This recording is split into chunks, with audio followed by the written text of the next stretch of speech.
Bonjour tout le monde.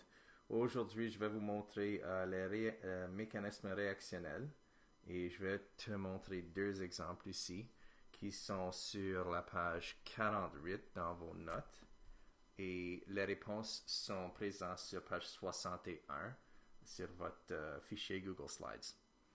Alors, un mécanisme réactionnel, voilà deux exemples ici. Ces deux exemples ont tous les deux étapes. Étape 1, étape 2, étape 1, étape 2. Et un mécanisme réactionnel est la séquence des réactions élémentaires qui conduit à la formation des produits à partir de nos réactifs. Alors, normalement, on voit notre réaction globale, puis je vais te montrer comment, pas calculer, mais comment figurer c'est quoi notre réaction globale pour cet exemple ici, exemple 1. Et à travers cet exemple, vous allez voir la réponse pour les nouveaux termes qui sont ici sur page 47 dans vos notes, qui est page 59 dans votre fichier Google Slides. Alors, si vous avez ces deux pages, on peut commencer. Alors, étape numéro 1, cette étape élémentaire. Une étape élémentaire, c'est une réaction qui décrit la manière dont une réaction se produit vraiment en réalité. Alors, on peut voir que cette étape ici est lente. Il est lente parce que l'exemple nous dit qu'il est lent. Autre que ça, on ne connaît pas quelle étape est lente. Alors, c'est noté ici.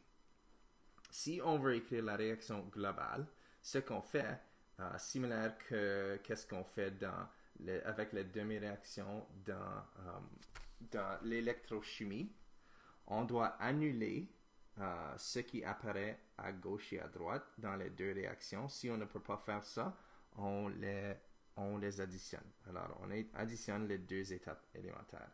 Alors, je vois ici qu'on a N2O2 qui est produit après étape élémentaire numéro 1. Et on peut voir que ce produit ici de N2O2 est un réactif dans la deuxième étape. Alors, parce qu'il y a un N2O2 ici produit et il y a un N2O2 qui est dans étape 2 un réactif, on peut les annuler. Et on a un nom spécial pour ces produits. Ces produits s'appellent des intermédiaires. Alors, les intermédiaires sont des espèces qui apparaissent dans le mécanisme réactionnel. Alors, tout ça représente, toutes les deux étapes représentent notre mécanisme réactionnel.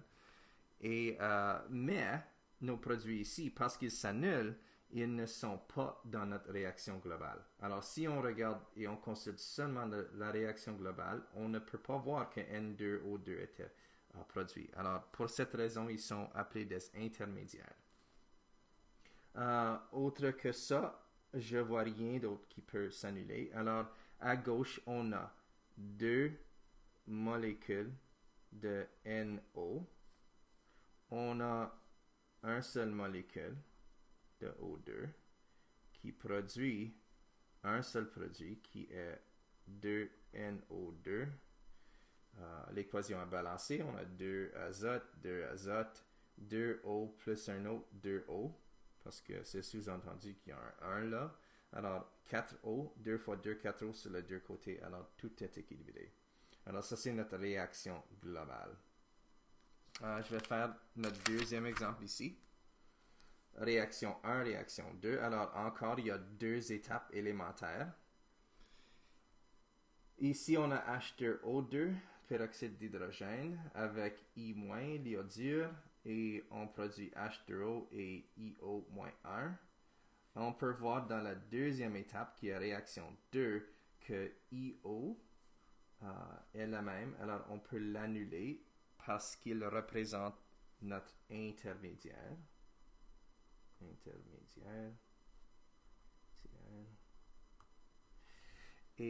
Mais dans cette étape ici, ou dans cet mécanisme réactionnel, qui est différent que notre premier, c'est que je vois qu'on commence avec I-, et I- est reproduit dans la deuxième étape.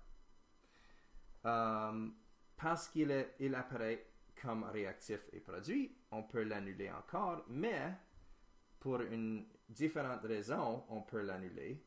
Et il n'est pas un intermédiaire parce que I- n'est pas un produit, mais il s'annule quand même. Pour cette réaction, on l'appelle un catalyseur.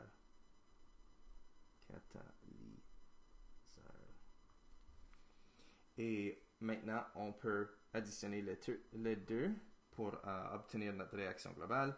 H2O2, H2O2. Alors, on a 2H2O2. On n'a rien d'autre comme réactif. Ça produit 2H2O et un molécule d'oxygène. Alors ça, c'est notre réaction globale à partir de deux réactions qui sont tous les deux élémentaires.